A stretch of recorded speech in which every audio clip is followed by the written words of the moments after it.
Am I the only one who's like, or like I'd laugh and be like, "Oh, sorry, was that serious?" I missed So did he fracture a student's skull? one of his friends. One of his. And actually, now I'm remembering. Hey, sorry, it's been a long That's time. what happens between friends. Is his friend? His friend was actually. Sorry. His friend was the one who came in as like a guest. I think I paid like $40, for like a guest. Did he have a steel plate in his head? It was like a ninth degree or something. But the ninth degree guy wouldn't do anything. Like, dude, I mean, like he came in and I was like, well, let's go. I want to right. I want to fight this guy. Like, let's see. And he wouldn't do anything. Like he wouldn't show any skill. He was just like, I'm ninth degree. And also, I don't know. That's kind of an ego trap, right? Again, where he just sort you of don't had want a to look bad, so you just he just sort of had a pull it in. vibe where you were like, You're not buying it. Yeah, I don't believe this guy. Sometimes, Right. And but what I wanted to get was just that like these like 6'9" guys were all the same as me. I thought they were like, yeah, I want to know. These 6 or 9, what young guys? Yeah, young guys were like, Yep. I want to know if it works. I want to know if Okay. it works. And I'd be like, me too. Like I'm kind of doubting it. Right. And they'd be like, yeah, me too. Like we were all on the same page. So that's when I went out. And this was the only time I thought I did something kind of brave or kind of unusual. Okay. Which was I did two things. I went to a boxing gym and just walked in the door and said, I want to box. And it was a hole-in-the-wall boxing gym, which I told you about. Yeah. And that takes some gumption. I found Steve Whittier. Yep. And he was like, jiu-jitsu. That's how I got, Where did you find Steve? Online. Like it was a Google search. When he was in Needham? Yep. Okay, cool. And I was like, I just found him and was sort of like, I still have no idea what I want to do. And he said jiu-jitsu. And I was like, I already know a guy that teaches me jiu-jitsu. You know what I mean? I Right. sort of felt like. You thought you might have that covered. And so I went, to cut ahead, I boxed. I went to the boxing gym and got the crap kicked out of me. And like literally, I might have told you this. Dan, you do have a face I just screams to be punched. But at least I got in the ring. Like, dude, I mean, like, they put me in the first day. That's crazy. And I did like a karate stance, like, like with my hands down, and like, and the boxer across from me literally stops and goes like, dude, you can't stand like that. I'm just gonna punch you in the face. And I was like, that what? was nice of I'll him. block it. Yeah. He's like, no, those blocks won't work, man. And I'm like, oh. And what happened? He pummeled you? Yeah, I got pummeled there, and then I roll with Steve. Then you went to Steve Whittier's place. I'm forgetting sort of where I went first. Okay, then you went to Steve's place, and when you say you rolled, for people who don't do jiu-jitsu, you mean you grappled with him, you sparred live with him. Full force. Full force. And you were giving full force. So this was the thing. In my experience, I'd been like, I'm sick of this nonsense. Let's get it on. Yeah, let's go. If I can beat you up, then I don't want to train on. You know what I mean? Like, yeah. So looking back, it must have been so annoying for Steve, who I'm friends with now, But like, I like at the, you know what I mean? I was some guy like, come on, coming in man, knowing nothing, and I was like, I just went really, I didn't do that nice light roll, right? Like I'd like try to Kimura him with as hard. Did you say before you started, it's go time? Yeah. Let's see what you got. No, I just said, but no, he said like, let's roll. Like he probably showed me some moves. He said, let's roll, and I just went, like that beginner, right? Crazy, like I'd try to twist his arm, right? And I tried everything really hard. And you're kind of like Bugs Bunny fighting the giant pro wrestler in that cartoon. Yeah. It's like you can't even do anything. He just was toying with me, like. I realized like I was like he's just he'd talk while we're rolling, like I'd be sort of like he's ordering lunch. Yeah, well, looking back, I was a white the Greek belt. salad with the feta on the side. Yeah, he was a brown belt. So he's sort of like, yeah, that's not gonna work. You're exerting a lot of energy there, and that's not gonna like just calm down. Like all the stuff that I would say. Right. He was just like, look, you just calm down. That's not gonna. And I was be like, yeah, like trying to hurt him, trying to choke him, and like. At one point, I remember I was on my back, like gasping for breath, and he was sitting on my stomach, but like not the regular mount. Like he was sitting with like his feet up by my by my head. It was like just sitting there talking to me while I was trying to get out. So I'm thrashing around, and he's sitting on me, going like completely humiliating, explaining things to me about jiu-jitsu. Like, look, you're exerting a lot of energy here, but But as we said before, there's a lot of people, the boxing gym or the jiu-jitsu, where they they don't like it. They feel like very like that was humiliating or that Right. hurt my ego. You feel very vulnerable, right? You For get me, dominated that like was my big epiphany where I was like, wow, I was so excited. I was like, I found it. I Nice. found right. real fighting. You know, Real I found fighting. like that boxer, it didn't matter what I did. He was going to beat me up. Right. And Steve, it didn't matter what I did. He was going to beat me up. gonna Like that was dominate you. legit. I could Yeah. try as hard as I could. Right. And I didn't have that nonsense about in the street. I was like, if it's in the street, it'd be worse because then That'd they, be worse. you know, then they, You'd be sitting on your stomach, poking your eyes out. yeah, exactly. Yeah. And then I remember talking to, it was Keith Florian actually, who was saying like someone told him like in the street I do this, and it was like I could bite, and Keith was like in the street I'd be biting you. You know, it was like if we were in the street when I'm on top of you, who do you think's biting who? I'll Right. bite you if it's the street. You know, I did witness a fight back in Rossi, the Rossi Square, the mean streets of Rosendale. Mike Collins, one of the prolific Rossi fighters, man. This guy, I don't know how many fights he had. He was on top of a guy beating the hell out of the guy, and the guy bit him many, many times in his stomach and chest. And Mike just beat the holy hell out of the guy. And Mike went away with a lot of bloody bite marks, but the other guy got beat up pretty bad. So biting isn't a panacea. It doesn't end a fight. No. Well, that's what's bad about some of this self-defense where it's like, and then, you know, do the knee to the groin and he'll drop. It's like, but he might not drop. Might not. He probably will not drop. Maybe. Yeah. Yeah, most likely will not. I remember a quick 2-second karate stir where this really small woman was being taught, like on her back, one of the moves was like sweep the legs out about Right. someone coming at you. And she was sort of pantomiming sweeping my legs. And I was like, you know what? Why don't you actually Do it. do it? And she's like, well, I don't want to hurt your leg. I was like, don't worry. She weighed like 90 pounds, you know? And I was like, no, just do it. Just once. And she like, so she's like, okay. And like swept my leg as hard as she could. And Yep. I literally barely felt it. You know, it was just like thump, a little touch on my, and she was shocked. She was Right. like, wait, this doesn't work at all. You know, That's she not a was good shocked. feeling, Yeah. right? Yeah. I was like, yeah, it's not working. That's not going to work at all. That's a bad epiphany to have, And right? all our sparring was that kind of pantomiming, you know? So Yeah. It's actually probably can be some negative training if you're training your body to do something that's not effective. That's probably going to hurt you, not help you. yeah. So let's bring Yeah, in the but- tribe but aspect. the What? one thing, but the Yeah. last thing I wanted to say was, which all was leading up to like, so I came back after the boxing and rolling with Steve, the Right. Brazilian Jiu-Jitsu, to these like 9 guys, 6, 9, however many Okay. it was. And I was like, guys, I found it. Like You found it. I found stuff that works.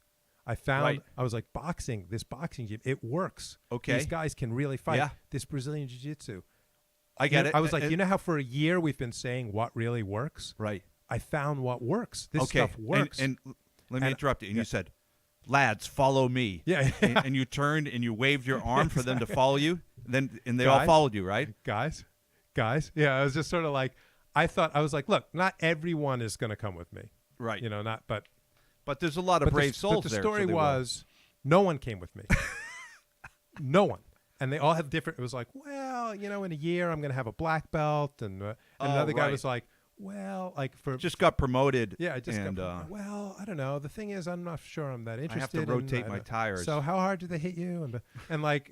And none of them came. And I found that again and again. Like I felt like when I first, Dan, you know what? You just described the hero's journey. You're familiar with Joseph Campbell and the hero's journey? no, You're not. I'm not. You went to college, right? Yeah. At any rate, the hero's journey, Joseph Campbell is amazing. He studied cultures from around the world. The hero's journey, the hero leaves his tribe, goes out on a quest, and has a challenge, has an adventure, and is transformed in that, and comes back with new knowledge to his tribe. That's exactly what you did. You went and did a boxing gym and got pummeled, knocked unconscious probably or something. You went to a jiu-jitsu place and got dominated, and then you came and you were transformed, and you came back to your tribe with this new knowledge, and they then rejected you and all of your knowledge. I was no longer welcome at the tribe. Yeah, It was, I had to leave. I got new tribes. So what happened? you got a Right. new tribe, Yeah. and so that tribe. I'm assuming that tribe was with Steve Whittier in the jiu-jitsu tribe. Yeah. Which quickly transformed into your gym Right. and your, And the boxing didn't have a tribe for you in that case. no, I didn't No. have much connection with anyone. You didn't have that there. connection. I had a, And did you? And how long were you doing the jujitsu where you felt like? Did you feel like you had changed? That you were getting the answers that you were looking for? Uh, Almost from well, the first change was rolling with Steve, Right. and being like, wait, I found something real. I'm finding a real skill here, and then there's moments. I think there's just individual moments. Right. One I've mentioned to you before, which is the moment when you've had enough experience and a new person comes in, Right. and you're like, wait, I can do anything to this. You have 6 months of training in, Yeah. and a new person comes in who's approximately your size and your physicality, and you effortlessly dominate them. Yeah, And you're or like, holy cow, there's or something here. someone a lot bigger and tougher looking Right. than you. That was another moment. It's happened a few times where someone just a lot bigger and younger than me comes in. Right. And I might have said this to you before, which is, I'm like, if you lined up 100 people and asked them who was going to win between me and this guy, I would get 0 votes. Right. And I can easily beat this guy. Yeah. And that's when you start feeling like that's the superhero Right. that you wanted. That's And what it's a real skill set. So as I mentioned before, there are people who are natural fighters. They just have aggression and explosiveness, and they can just fight naturally, but that's pretty rare. And fighting is a skill that can be taught and can be learned by somebody, although I think most people feel it doesn't work that way. I think people look at certain skill sets like fighting or singing or acting where they're just somebody's a natural or they're not, And that's absolutely true with fighting. To this day, I mean, maybe it's different for you running a gym, but for me, if there was just a big guy standing there, like you knew nothing about him, Right.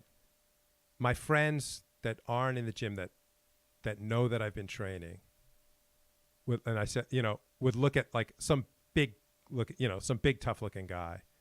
They would to this day laugh at the idea that I could beat. They'd right. be like, "Oh, please." Yeah. I'd be like, "How do you know if that guy can fight?" Like they don't believe that there's skill involved. Yeah. They don't believe. They don't believe. That must be changing now with the popularity of the UFC when you see all kinds of people out there performing. nerdy looking guys. And Yeah, some guy. Yeah, not always the most impressive, physically impressive looking guy wins. So that must be changing. I think it is. When I first started, occasionally a big muscular guy would come in, and he would roll with some smaller, technical skill jiu-jitsu guy, and the smaller guy would armbar him. And I've seen this happen on more than one occasion, but it was a long, long time ago. And the guy would slam his fist into the mat, swear something, stand up and storm out, and never come back again. Like he just couldn't believe it. And I don't think that happens as much anymore. I actually haven't seen that happen in a long, long time. Like we have guys come in our gym, and they'll train with some of the women that have experience and developed a certain mastery and skills, and the women will dominate them, and they don't get pissed off and leave. And they hang in there and develop their skills. So it must be changing. yeah, it could be. But I know. But that's at least of people in the gym. I still think, like among my friends, like that don't train, or like the masses that don't train, they'll still sort of be like this idea that you can assess fighting outside of skill. Like, I don't know. Right. When you mention tough. martial arts, probably 89% of the population will start making chopping motions with their karate hands, right? chops. Yeah. Yeah. Oh, you do jiu-jitsu and the karate chop. But it's sort of like, but like maybe like a tough actor. I can't think of one that comes to mind. Like not even a legit athletic looking one, but like maybe someone that plays crazy roles, like a young Jack Nicholson or someone. Be like, oh, I would not want to mess with that guy. It's like what? But that's not. He's not. Right. What do you mean, that guy? Like like. I think some people still assess fighting based on like we did when we were at 12 years old. Like this guy seems scary to me, and I don't believe that Right. they don't think of like, does he know how to fight? No, like I think you're right. Now, did you find any personal transformation when you finally found jiu-jitsu and that tribe? Were you a different person than prior to starting? Well, less so in that I was already older, so a Right. lot of my wasn't formative years, but Yeah, I mean, I think there's something. Again, it's not like, oh, then I walked around beating everyone in fights and defending myself. Like Well, I wasn't yeah. ever gonna, because people ask me this a lot, and maybe ask you, where they're like, well, why do you need to learn that? You don't fight anybody. Right. I'll tell you, for me, I just feel so much better. And maybe I'm deluding myself, but after I gained a certain level of mastery in jiu-jitsu and fighting in general, I had a lower level of anxiety. So I think I haven't had a bad dream in decades. You know what I mean? Where you're fighting somebody, Yeah. and it's scary, and the monster's going to get you. I think a lot of that just goes away. I think I'm better in road rage incidents. So if somebody cuts me off and flips me the bird, I still get a little stress response. I get a little excited, but I don't get as excited as maybe prior to that. I think if you're lacking the self-knowledge of how well you can handle yourself, if somebody provokes you, it's more exciting because you're afraid and you don't know. There's a mystery. There's an unknown. You're like, Jesus, can I handle myself? Where do I fit? Is this guy superior fighter than me? I don't know. Now, I don't care as much about that. That's true of me, and I've heard that from a lot of people, and it's that you're less likely to fight because you also don't feel like You don't have to embarrassed. prove You're yourself. like, if someone's bothering you, some drunk's bothering you, say in a bar, Right. you're not like, you don't have this inner like, oh, I better prove that I'm not like this When that wimp, happens to me- because you're like, I know I'm not. I Right. go to this gym all the time. Like I don't. I just throw a kick at their testicles and stop right when I feel testicle. Or you just- I shut it down. yeah, that sends a message. I'll be like, I'm this close to letting it out. Don't make me let it out. When I started jiu-jitsu, it was wonderful, and at that time we felt like we were sort of in on something that wasn't as popular. So I definitely felt part of a tribe and sort of a secret group or organization that wasn't as widespread, and that was very exciting. Yeah, and then I did feel better about myself. I think that's changed, but probably less, not as much as you think it's changed, because both of us, we've been involved in this for so long that it's like, well, now everyone knows jiu-jitsu, but I don't think they do. Like, I think a lot of people, a lot more do, Yeah. but you can go out to, the mall, and who knows about it, and people don't know. I think you're right. People don't know what it is. People don't know Japanese jiu-jitsu is different than Brazilian Right. jiu-jitsu or anything like that. I think that happens in a lot of groups, in a lot of tribes, so to speak, where you're surrounded by your people and you start to assume this is the way people think. And, how did that person get elected? I don't know anybody who voted for Yeah. him, and this type of thing. And it's really a factor of being sort of a little bit insulated in your group. So I think you're right. And in this world also, I think you lose track of what average ruggedness is. Like, I see the average person that comes in and trains with us. I'm like, that's the average ruggedness for an American male. And then I go out in the real world and I realize, oh, no, that's not it at all. Yeah. Well, this was true of me because I felt very average, and I was just sort of like, I'm the average guy. Like anyone would do what I do. Like almost anyone. Like, I sort of Okay. felt like, okay, the wimpiest of guys would not go into a boxing gym or not, But Okay. then it turned out like I was wrong. Like I was like, Yeah. wait, none of these guys will do it. Right. And they were no- already interested in martial arts. Yeah. And Yeah. that was my shock. I was actually shocked. That is shocking. I was Yeah. shocked that no one, I was like 0%. I thought maybe lowest half. And they didn't, and it's not like, oh, it was inconvenient. They wanted to go to another gym, or they never went to anything like that. Well, I think everyone has a different comfort zone. And, of course, the most important thing is to always try to expand that comfort zone. And they were already outside their comfort zone in that karate gym, and they weren't prepared to go further outside. So maybe they had good self-knowledge. They realized that it's not going to go well for them. But the wonderful thing about jiu-jitsu is it's a very safe environment for the most part. If you're in a proper academy, you're really very, very safe. It may not feel safe, but it is safe, which is the beauty of it. You can feel like somebody's going to kill you, but you're really not going to get hurt at the end of the day. Well, the scariest part is, I think, walking through the door for the first time. And Definitely. the way I've tried to explain it to some of my friends who I've also, friends and family who I've also failed to convince to train, but that it's like, look, schools aren't going to keep open with everyone getting their nose broken every day. Oh, right. And like, you know what I mean? Like if Yeah. I mean, maybe there's some, but in general, people, these are businesses, and people can't run a school or an academy being like only the toughest of the tough Oh no, yeah. can make it here. Like Right. if you come in day one, you're going to be beaten Right. and kicked. Like Can't be nobody, the Navy no- SEALs yeah. where 80% of the people are going to wash out. Yeah, Yeah, no- that's not a yeah. great business model. Yeah, nobody. How wants do you run to, your business? We try to drive off 80% of our customers. exactly. So it's sort of like, I think people need to understand that it's the hard part is just walking in Absolutely. and getting out. of And your that's the comfort zone. essential part. So wherever you are, wherever your comfort zone is, stepping just outside your comfort zone consistently is the key. And if you do that, of course, your comfort zone expands. Then you step out a little further, and so forth. The opposite, if you stay inside your comfort zone, unfortunately, it'll eventually shrink and shrink till you're stuck on your couch with your remote control in your hand, and nothing's happening to you. And You say, you're- why would I leave this couch? It's just Yeah. more annoyances are going to happen to me. If I think so. If you don't challenge yourself, there's no growth. With growth, that's living. Without growth, you're dying. You're slowly slipping into a coma, and your life is shrinking. And it's just not the way to go about things, for sure. So, Dan, I think we should wrap it up. This is awesome hearing your origin story. we got to hear your superhero origin story. I gave mine briefly. Yeah, maybe we'll expand say on it later. next time. Yeah. But it was great to hear it, and you're hilarious, of course. So everybody, this is Power of the Tribe. My name's John Connors. I'm the founder and head instructor at Connors Martial Arts. We're here in Norwood, Massachusetts. We teach Brazilian Jiu-Jitsu, Muay Thai kickboxing, and mixed martial arts. And if you want to make a major change in your life, just reach out to me on Instagram, Facebook. You can email me at john@dedhamjj.com. And joining a tribe is going to be the most effective way for you to make a major positive change in your life. So thanks for listening, and please tune in for our next podcast episode.